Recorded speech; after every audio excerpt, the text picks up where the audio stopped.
momento, né? O Superior Tribunal de Justiça está julgando um pedido da Justiça da Itália para que o jogador Robinho cumpra no Brasil a pena de 9 anos, a qual ele foi condenado por estupro lá na Itália.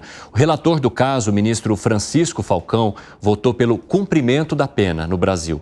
Ele disse não ver obstáculo para que Robinho cumpra essa pena aqui no país. Para ele, se a condenação não for aplicada, haveria a impunidade do ex-jogador.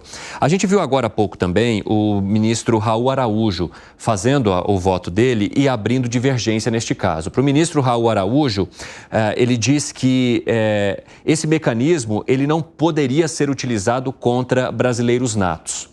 E o que a gente está trazendo aqui sobre esse julgamento do Robinho? Os ministros do Superior Tribunal de Justiça, eles não estão analisando o mérito desse processo. Eles não estão avaliando se Robinho cometeu ou não estupro. Sobre essa situação, ele já foi condenado lá na Itália. O que está acontecendo no Brasil nesse momento, e aí são, né, os ministros mais antigos ali do STJ, e eles estão analisando nesse momento, é se Robinho deverá cumprir a pena aqui no Brasil. Piperno, eu vou começar contigo, né? Já que você acompanha muito, além da política, da economia, o esporte. Como é que você vê a situação de Robinho nesse momento? Porque há ali a defesa de Robinho analisando e há também, a apresentação aqui, e entra como uma terceira parte interessada nesse processo, a União Brasileira de Mulher, que ela criticou a fala de Robinho, dizendo que ele foi vítima de racismo durante esse processo e que, por isso, essa situação resultou nessa condenação. Né? Robinho deu uma entrevista recentemente, isso repercutiu bastante. Como é que você avalia a situação do jogador e o que deve sair, então, da corte aqui no país? Eu acho que esse argumento de defesa do jogador Robinho, ele não resistiu a 48 horas, porque, vejam, o Daniel Alves também, enquanto jogador, foi vítima de racismo, enquanto jogador de futebol, foi vítima de racismo em vários episódios, como acontece com o Vinícius Júnior hoje. Ele também foi condenado por estupro lá na Espanha, portanto, também um país da União Europeia, e por conta, né, das leis do país, de alguns privilégios concedidos a quem possa pagar multas vultosas e tudo mais, ele acabou sendo libertado. Ora, será que o racismo que teria condenado o Robinho não seria o mesmo que, hipoteticamente, poderia também ter mantido o Daniel Alves preso? Claro que não. Então, é uma desculpa esfarrapada, é um argumento que não se aplica. Ele foi condenado, sim, em duas instâncias por aquilo que ele fez, por acusações que se comprovaram, não só por conta da palavra da vítima, mas também de testemunhas, e conseguiu fugir da Europa para escapar do cumprimento de pena. Ele não pode pisar na Europa hoje, né, em nenhum país da comunidade europeia. E agora tenta fazer do Brasil o seu refúgio, o seu exílio dourado da impunidade. Seria muito ruim, eu acho até mesmo para a imagem do judiciário brasileiro, ser mais uma vez condescendente com esse tipo de arbitrariedade.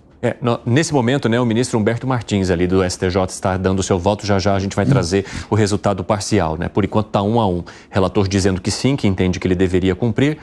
O outro ministro dizendo que não, que acha que essa situação não poderia ser aplicada contra brasileiros natos. E agora o ministro Humberto Martins está dando também o seu voto. O que afirma o Ministério Público, por meio do subprocurador-geral da República, Hindenburgo Chateaubriand, que Robinho cometeu um crime grave e que ele foi regularmente julgado na Itália. Então, o que ele abre ali, né, em parte da sua fala? Não se pode permitir a impunidade do brasileiro que cometeu crime no exterior simplesmente porque o Brasil não o extradita. Agora, isso é diferente do que busca um pouco a defesa de Robinho, porque o que quer a defesa de Robinho?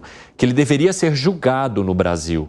Ou seja, que tudo que aconteceu lá na Itália, que resultou na condenação dele, deveria ser trazido para o Brasil. Mas não exatamente a condenação, mas que o julgamento acontecesse aqui no Brasil. Como é que você avalia essa divergência de propostas em torno do jogador Robinho, hein, Luiz Felipe Dávila? Olha, eu concordo com o Piperno e é um absurdo que a justiça brasileira está demorando tanto para fazer que Robinho seja extraditado e cumpra essa pena integralmente na Itália. É fundamental não passar pano para a impunidade de pessoas, especialmente astros do futebol, do esporte, que cometem esse tipo de crime.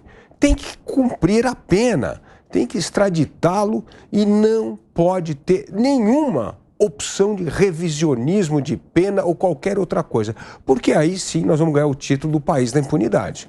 Ô Gani, a questão que envolve o Robinho, né, e vários dos amigos dele também que estavam com ele nessa festa, que resultou nessa denúncia dessa jovem que participava ali no local e que inclusive depois, né, toda essa situação envolveu áudios vazados de todos, ou seja, todo mundo conseguiu ouvir o que disse o ex-jogador Robinho e seus amigos e de que forma que eles tentaram se organizar ali para lidar com essa possível denúncia. E depois, conforme a justiça foi chamando cada um, a gente ouvia nesses áudios, né, que inclusive foram divulgados depois pelo portal UOL no podcast, de que maneira que eles tentaram se articular com suas defesas e entre eles mesmos para que todos pudessem se safar de alguma situação ou condenação. O que não aconteceu exatamente porque a justiça italiana já estava grampeando todas essas ligações, inclusive o veículo do jogador Robinho, que agora está sendo, então, julgado aqui no Brasil. Fala, Gani. Não, em relação ao mérito, está muito claro. Crime que eles cometeram, né? Os áudios aí mostram isso, horrorosos, né? Para dizer o mínimo, tem que ser julgado de acordo aí com todo o rigor da lei. Agora, eu não gosto dessa banalização de conceitos. Então, assim, é racismo, tudo vira racismo, tudo é homofobia, tudo é fascismo, tudo é isso, tudo é aquilo. Então, eu acho que isso é muito sintomático também da sociedade atual, né? Porque a gente banalizou esses conceitos e aí vira desculpa para tudo, é desculpa esfarrapada. Agora, essa desculpa esfarrapada é porque também a sociedade alimenta essa cultura de banalizar conceitos que são seríssimos e não tem nada a ver de racismo. Crime é crime independentemente de cor, raça ou religião.